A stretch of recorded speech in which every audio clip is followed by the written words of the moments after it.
6 years తర్వాత వచ్చి పెద్ద హిట్ కొట్టాడు ఎన్టీఆర్. మాత్రం ఆ రాజమౌళి కర్స్ అనేది బ్రేక్ అయింది. మూవీ చాలా బాగుందండి, బాగా నచ్చింది. కొరటాల శివ గారి డైరెక్షన్ కి, కొరటాల శివ గారి రేంజ్ మనం ఇప్పటిదాకా చూసిన దానికి the best cinema. Pan India star కాదు, పాన్ వరల్డ్ స్టార్ ఎన్టీఆర్ గారు RRR తర్వాత.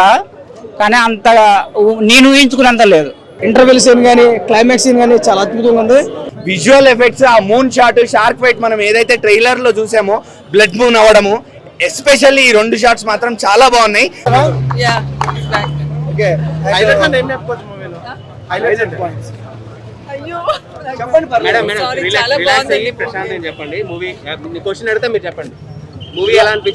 మూవీ చాలా బాగుందండి, బాగా నచ్చింది. ఎన్టీఆర్ గారు చాలా బాగుంది. జాన్వీ కపూర్ ఎన్టీఆర్ రొమాన్స్ ఎలా అనిపిస్తుంది? ఎన్టీఆర్ గారే మొత్తం సినిమా అంతా నిండిపోయారండి. ఇంటర్వ్యూ బ్లాక్ ఎలా అనిపించింది? చాలా బాగుంది. ఆయన పాన్ ఇండియా స్టార్ కాదు, పాన్ వరల్డ్ స్టార్ ఎన్టీఆర్ గారు RRR తర్వాత. కానీ అంత నేను ఊహించుకున్నంత లేదు. చూడొచ్చు, తెలుగు సినిమా లాగా ఉన్నది, చూడొచ్చు. ఏం కాదు.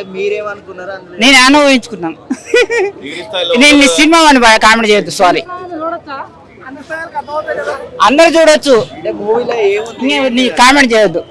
బాహుబలి పోలికలతో ఉంటది అంటే నేను అవునని చెప్పలేను, కాదని చెప్పలేను. జనాలు నన్ను తిడతారు. ఇప్పుడు నేను అదే చెప్తున్నా, మీరు ప్రతి సినిమాని ఏదో ఒక సినిమాకి మనం రిలేట్ చేసుకోవచ్చు. ఇన్ని సినిమాలు వచ్చాయి, మనం ఇన్ని సినిమాలు చూస్తూ పెరిగాము. ఇంతున్నప్పటి నుంచి నేను సినిమా చూస్తున్నా. సో ఇన్ని సినిమాలు అన్నాక, క్రిటిక్స్ అన్నాక మనం ఏదో ఒక సినిమాకి మనం రిలేట్ అయిపోతాం. సో అంత మాత్రం నా బాహుబలిలా ఉంది, KGF లాగా ఉంది, ఆచార్య లాగా ఉంది, కొరటాల శివ తీసిందే మళ్ళా తీసాడు, ఇలా అనుకోవడం వేస్ట్. ఈ స్టోరీకి తగ్గట్టు కొరటాల శివ గారు ఆయనకి తగ్గట్టు ఒక స్టోరీని రాసుకున్నారు. దానికి తగ్గట్టు మనకు ఒక ట్విస్ట్ ఇచ్చారు. సో ఆ ట్విస్ట్ అనేది రివీల్ చేసి బాహుబలిలా ఉంది అని చెప్పడం, అలా ఉంది అని చెప్పడం కరెక్ట్ కాదు. అఫ్ కోర్స్ మీరు దానికి రిలేట్ చేసుకోవచ్చు. అవును బాహుబలిలా ఉంది, కరెక్టే, కానీ ఎగ్జాక్ట్ బాహుబలి మాత్రం కాదు. అదైతే చెప్తా. చాలా పెద్ద సినిమా అన్న, కానీ ఇక్కడ బాహుబలిలా ఉంది అంటే ఒక నెగిటివ్ రివ్యూ లాగా తీసుకుంటున్నారు జనాలు. దాన్ని కొంతమంది నెగిటివ్ గా తీసుకుంటారు, కొంతమంది పాజిటివ్ గా. రాజమౌళి గారి మిత్ ని, రాజమౌళి గారి కర్స్ ని బ్రేక్ చేశారు ఖచ్చితంగా. ఆచార్యతో మిస్ అయింది అది రామ్ చరణ్ కి. కానీ ఇక్కడ solo movie, stand alone movie 6 years తర్వాత వచ్చి పెద్ద హిట్ కొట్టాడు ఎన్టీఆర్. మాత్రం ఆ రాజమౌళి కర్స్ అనేది బ్రేక్ అయింది. విజువల్ హైస్ గురించి ఫస్ట్ నుంచి చెప్తున్నారు, అలా అనిపించింది మూవీ? మరి విజువల్ హైస్ డెఫినెట్లీ ఎస్ అన్న, డెఫినెట్లీ ఎస్. చాలా పెద్ద ప్లస్ పాయింట్ అది విజువల్ హైస్ అనేది. నేను మళ్ళీ రాజమౌళి గారి లాగా పెద్ద VFX లెవెల్స్ అని చెప్పను. కొరటాల శివ గారి డైరెక్షన్ కి, కొరటాల శివ గారి రేంజ్ మనం ఇప్పటిదాకా చూసిన దానికి the best cinema, the best visual dance మాత్రం ఖచ్చితంగా ఉందన్న. ఆఫ్ కోర్స్ ఒక సాంగ్ తీసేశారు, అది ఇప్పటికే మనం ఇన్స్టాలో, సోషల్ మీడియాలో చూస్తున్నాము. ఆ సాంగ్ తీసేసినా కూడా మనకి ఎన్టీఆర్ నుంచి ఆ డాన్స్ ఇచ్చే హై అయితే ఖచ్చితంగా ఉంది.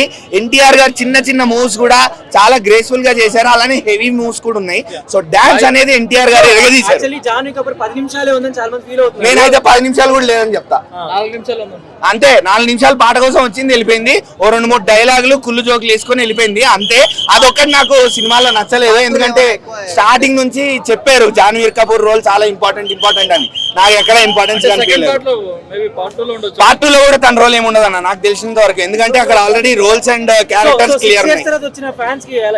6 years తర్వాత వచ్చిన స్టాండ్ అలోన్ ఎన్టీఆర్ ఫ్యాన్స్ కి మాత్రం ఫీస్ట్, చాలా పెద్ద ఫీస్ట్. ఎందుకంటే ఎన్టీఆర్ గారి యాక్షన్ సీక్వెన్సెస్, ఎన్టీఆర్ గారి డాన్స్, అట్లానే ఎన్టీఆర్ గారి డైలాగ్ డెలివరీ, ఆ కళ్ళల్లో భయం ని పుట్టించడం, అలానే ఆ కళ్ళల్లోంచి ఒక చూపు విసిరితే అందరూ భయపడాలి, అలా ఉంటుంది. సినిమా మాత్రం అదిరిపోయింది. విజువల్ ఎఫెక్ట్స్, ఆ మూన్ షాట్, షార్క్ ఫైట్ మనం ఏదైతే ట్రైలర్ లో చూసామో బ్లడ్ మూన్ అవ్వడము, ఎస్పెషల్లీ ఈ 2 షాట్స్ మాత్రం చాలా బాగున్నాయి.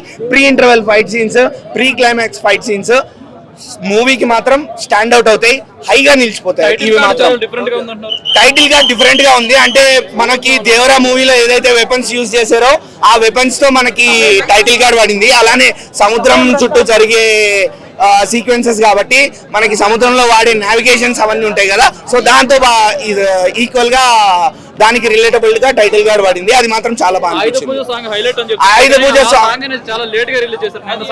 నిన్న సాయంత్రం రిలీజ్ చేశారు. ప్రీ రిలీజ్ ఈవెంట్ లో రిలీజ్ అవ్వాల్సింది. ఆయుధ పూజ సాంగ్ మాత్రం నిజంగా చాలా బాగుంది. ఎందుకంటే మనం అలాంటి మూమెంట్ లో అలాంటి సాంగ్ ఎన్టీఆర్ నుంచి అలాంటి డాన్స్ ఎక్స్పెక్ట్ చేయము. సో హైలైట్ ఉంది ఆయుధ పూజ సాంగ్. ఇలానే సిమిలర్ గా ఇంకొక డాన్స్ సీక్వెన్స్ కూడా ఉంటుంది. సాంగ్ ఏముండదు అక్కడ, ఓన్లీ మ్యూజిక్ బిట్ అన్నమాట. అక్కడ కూడా ఎన్టీఆర్ గారి డాన్స్ మాత్రం అదిరిపోయింది. సైఫ్ అలీ ఖాన్ క్యారెక్టర్ కొంచెం నాకు సోగా అనిపించింది, ఎందుకంటే ఆయనకి ఎక్కువ స్క్రీన్ ప్రెజెన్స్ దొరకలేదు. బేసిక్ గా ఒక stand out villain, zoned out villain, అంటే హీరో కోసం ఎప్పుడు వస్తాడా పగ తీర్చుకుందామా అని ఎదురు చూసే విలన్ లాగా ఆయన ఎదురు చూస్తూ ఉంటాడు. సో ఆయనకి ఎక్కువ స్క్రీన్ ప్రెజెన్స్ వెళ్ళలేదు. ఫోకస్ అంతా ఎన్టీఆర్ మీద ఉండడం వల్ల ఆయనకి ఎక్కువ, అంటే ఆయన యాక్టింగ్ మేము చూడలేకపోయాం. ఎన్టీఆర్ ముందు విలన్ గా నిలబడ్డాడు, కానీ మేము ఎందుకో తెలుగు సినిమా ప్రజలుగా ఎందుకో, అంటే మన తెలుగు విలేజ్ గెటప్ లో మాకు సైఫ్ అలీ ఖాన్ ని అంత ఈజీగా యాక్సెప్ట్ చేస్తారా చేయలేరా అనేది నాకు కొంచెం డౌట్. అదే మీరు శివరాజ్ కుమార్ గారిని చూడండి, జైలర్ మూవీలో ఆ లుంగి వేసుకొని ఆ గెటప్ లో రాగానే ఆడియన్స్ కు రిసీవ్ ఇట్, ఆడియన్స్ మన అనుకొని రిసీవ్ చేసుకోగలిగారు. సో సైఫ్ అలీ ఖాన్ దగ్గర ఫీలింగ్ అనేది మిస్ అయింది. మెయిన్ ప్రాబ్లం ఏంటంటే ఆయనకి యాక్టింగ్ స్కోప్ దొరకలేదు. ఇంకోటి డబ్బింగ్ లిప్సింగ్ లేదు సైఫ్ అలీ ఖాన్ తో. జాన్వీ కపూర్ కి ఉన్న 2-3 డైలాగులు లిప్సింగ్ బాగా దొరికింది, కానీ సైఫ్ అలీ ఖాన్ డబ్బింగ్ మాత్రం లిప్సింగ్ ఎక్కడా లేదు. తండ్రి తగ్గ కొడుకు, తండ్రికి తగ్గ కొడుకు, కొడుకుని మించిన తండ్రి, కానీ తండ్రికి తగ్గ కొడుకు. ఇక్కడే మీరు అర్థం చేసుకోండి ఎన్టీఆర్ వన్ మ్యాన్ షో అని ఎందుకు అంటున్నాను. సో మూవీ మొత్తం తండ్రి కొడుకుల మధ్యనే రివాల్వ్ అవుతూ ఉంటది. మీరు తండ్రా కొడుక ఎక్కువ ఎవరు అనుకునే లోపు ఒకరిని మించి ఒకరు ఉంటారు. దేవరా ఫ్యాన్స్ కి అయితే full meals, movie critics and movie lovers కి మాత్రం ఒక మంచి సినిమా చూసామన్న సాటిస్ఫాక్షన్. ఖచ్చితంగా ఇదైతే చాలా మంచి మూవీ. ఎన్టీఆర్ గారు హిట్ కొట్టారు. కొరటాల శివ గారు great come back, hats off. Movie చూడడం జరిగింది. సినిమా నాకైతే బాగా నచ్చింది. ఎన్టీఆర్ నందమూరి తారక రామారావు కాదు, నటనలో తిరిగిలేని రాజు మా ఎన్టీఆర్. చాలా అత్యద్భుతంగా ఉంది. ఆ ఇంటర్వెల్ సీన్ కానీ క్లైమాక్స్ సీన్ కానీ చాలా అద్భుతంగా ఉంది. ఇంకా జాన్వీ కపూర్ గారుని ఎంతవరకు వాడాలో అంతవరకు వాడుకున్నారు. పార్ట్ 1లో, పార్ట్ 2లో స్టోరీ ఇంకా చాలా ఎక్కువ ఉంటుంది ఆవిడకి. ఇంకా కొరటాల శివ గారి కోసం చూసుకుంటే ఆయన రాత, తీత, కోత, మోత, దేవర జాతర అన్నట్టు కనిపించింది. సినిమా చాలా బాగుంది. సైఫ్ అలీ ఖాన్ క్యారెక్టర్ అయితే చెప్పాల్సిన లేదు. ఎక్స్ట్రా ఇంకా visuals, background music, songs, fights, elevations చాలా బాగుంది. ఇంకా డ్యాన్స్ కోసం అయితే మనం చెప్పాల్సిన లేదు, అన్నయ్య డ్యాన్స్ ఎలా ఉంటుందో తెలుసు కాబట్టి ప్రతి ఒక్కరికి నచ్చుతుంది. అదే ఎన్టీఆర్ గారు ఆ రాజమౌళి గారితో సినిమా తీసిన తర్వాత ఏ హీరోకైనా ఫ్లాప్ పడుతుంది అనేది ఒక మచ్చ అయితే ఉండిపోయింది. కానీ ఈ సినిమా తర్వాత ఆ మచ్చను కూడా చెరిపేసాడు మా ఎన్టీఆర్. అది ఒక రికార్డ్ అని కూడా మనం చెప్పుకోవచ్చు. చాలా అద్భుతంగా అయితే అనిపించింది సినిమా. ప్రతి ఒక్కరు చూడండి. దేవరా పార్ట్ 1 చాలా బాగుంది. నేను అదే అంటున్నా, పార్ట్ 1లో ఎంతవరకు వాడాలో అంతవరకు జాన్వీ కపూర్ గారు వాడుకున్నారు. పార్ట్ 1లో లేకుండా పార్ట్ 2లో తీసుకెళ్ళలేం కదా, కాబట్టి పార్ట్ 2లో అయితే ఇంకా చాలా స్కోరింగ్ అయితే ఉంటుంది ఆవిడకి. ప్రతి ఒక్కరు చూడండి. అవుట్ ఆఫ్ 5 రేటింగ్ ఈ సినిమాకి 3.5 అయితే ఖచ్చితంగా ఇవ్వచ్చు. నాకైతే అనిపించలేదు. నాకు 6 గంటలు పెట్టినా చూసేస్తాను. 3 గంటలు కాదు, 6 గంటలు పెట్టినా కూడా చూసేస్తాను. ఎందుకంటే పిచ్చి. ఎన్టీఆర్ గారు హీరో అయితే మేము అభిమానులు, ఎన్టీఆర్ గారు పొలిటికల్ లీడర్ అయితే మేము కార్యకర్తలు, ఎన్టీఆర్ దేవుడు అయితే మేము భక్తులు, ఎన్టీఆర్ గారు అన్న అయితే మేము తమ్ముళ్ళు. కాబట్టి ఉండొచ్చు అంటే చెప్పలేము, ఎందుకంటే స్టోరీ నేరేషన్ బట్టి. ఇప్పుడు డైరెక్టర్, ప్రొడ్యూసర్ వాళ్ళు డిస్కస్ చేసుకుంటారు స్టోరీ ఎంతవరకు ఉండాలా, సినిమాని ఎంతవరకు చెబుతున్నాను. కాబట్టి నాకైతే బాగా నచ్చింది సినిమా.